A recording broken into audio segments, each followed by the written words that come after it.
నన్ను చంపడానికే వచ్చింది. కానీ నేను నిద్రపోయేటప్పుడు నాగమ్మ పుట్టమట్టిని నుదుటికి రాసుకుని పడుకోవడం వల్ల ఆత్మ నన్నేమీ చేయలేకపోయింది. అందుకే ఈవిడికి ఊరేసింది. నా మాట అబద్ధమైతే ఆవిడ్ని అడగండి.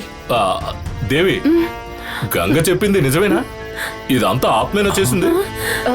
చెప్పు దేవి. లేదంటే నువ్వు దొరికిపోతావు. అవునని చెప్పాలి. ఒప్పుకోవే. ఒప్పుకోకపోతే నువ్వు అయిపోతావు. ఒప్పుకో. అవునవును, ఇదంతా ఆ పనికి మాలిన దరిద్రపు కొట్టు, దిక్కు మాలిన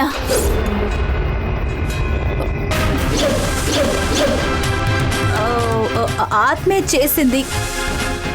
ఏమండి ఏమండి విన్నారుగా? ఆవిడే చెప్పారు ఇదంతా ఆత్మే చేసిందని. నిజంగా ఆత్మ రావడం వల్లే ఆవిడ నా రూమ్లో ఊరు వేసుకోవడం నాకు తెలియకుండా పోయింది. జానకి ఆత్మ నేను బంగ్లా లోపలికి రాకూడదన్న మాట కట్టుబడి నేను బంగ్లా వైపే రావడం మానేశాను. కానీ ఆత్మ నేనుండే చోటుకే వచ్చి లేనిపోని గందరగోళం సృష్టిస్తుంది. ఆత్మ నన్నేం చేయాలనుకున్నా నాగమ్మ దయ వల్ల నేను ఎలాగలో తప్పించుకుంటాను.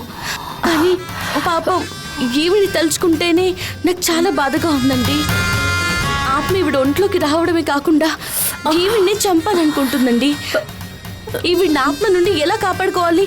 ముందు ఆ విషయం ఆలోచించండి. జానకి ఆత్మ ఈ ఇంటి పెద్ద కోడలు కాబట్టి నేను ఇంతవరకు ఊరుకున్నాను. ఎప్పుడైతే నా భార్య ప్రాణాలు తీయడానికి ప్రయత్నించిందో ఇక నేను చూస్తూ ఊరుకోను. నేను వెళ్ళి రెస్ట్ తీసుకుంటాను, నొప్పిగా ఉంది.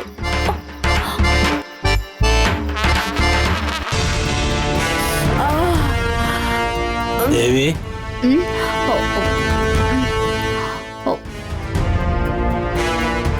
ఏమిటి?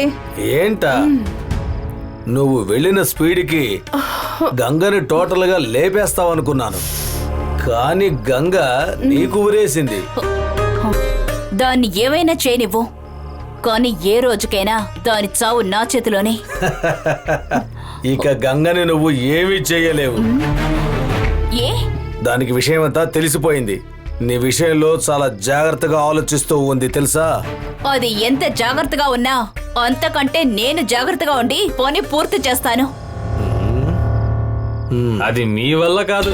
ఏయ్, నువ్వు నన్ను అంత తక్కువ అంచనా వేయకు. వాడికే కాదమ్మా, నీ మీద నాకు కూడా నమ్మకం పోయింది. నువ్వు ఎందుకు పనికిరావు పా.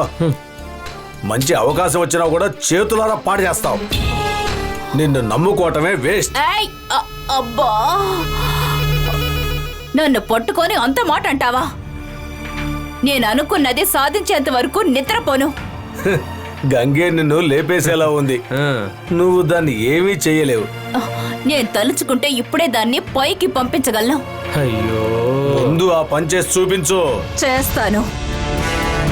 నాలో ఉందని అందరూ నమ్ముతున్న ఆత్మతో ఆ గంగ చాప్టర్ ని క్లోజ్ చేస్తాను.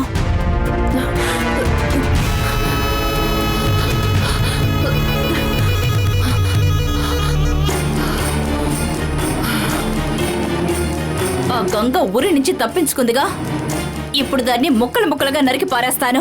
ఎలా తప్పించుకుంటుందో చూస్తాను. నానా, మీరు కూడా వీరభద్రంలా మారిపోయేలా ఉన్నారే. ఏంట్రా నువ్వనేది? మాటలతోనే ఆత్మను రెచ్చగొట్టేశారు కదా. అలా రెచ్చగొట్టడం అనేది రాజకీయ తంత్రం రా. నేను ఆ తంత్రాన్నే ప్రయోగించాను. ఇప్పుడు దేవి వెళ్ళిన స్పీడ్ చూస్తుంటే అక్కడ నరబలి తప్పదురా. ఏయ్! బాధపడకండి ఏయ్ గంగా! నిన్ను చంపడం కుదరట్లేదని ఆ దేవిని ఊరేసి ఏలాడి తీస్తే నువ్వు ఆ దేవిని కాపాడి నాలో ఆవేశాన్ని పెంచావు. నాకిప్పుడున్న కోపానికి నిన్ను చంపకుండా వదిలిపెట్టనే. నిన్ను చంపుతానే. నిన్ను చంపకుండా వదలనే. ఏయ్, నన్ను వదలండి. దాన్ని చంపకుండా నేను వదిలిపెట్టను. వదలండి. ఏయ్, గంగా. ఏయ్, నా స్థానంలో అది ఉండడానికి వీల్లేదు. దాన్ని చంపుతారు. ఏయ్, నన్ను వదలండి. వదలండి. దాన్ని వదలను. నన్ను వదలండి. దాన్ని చంపి తీరుతాను.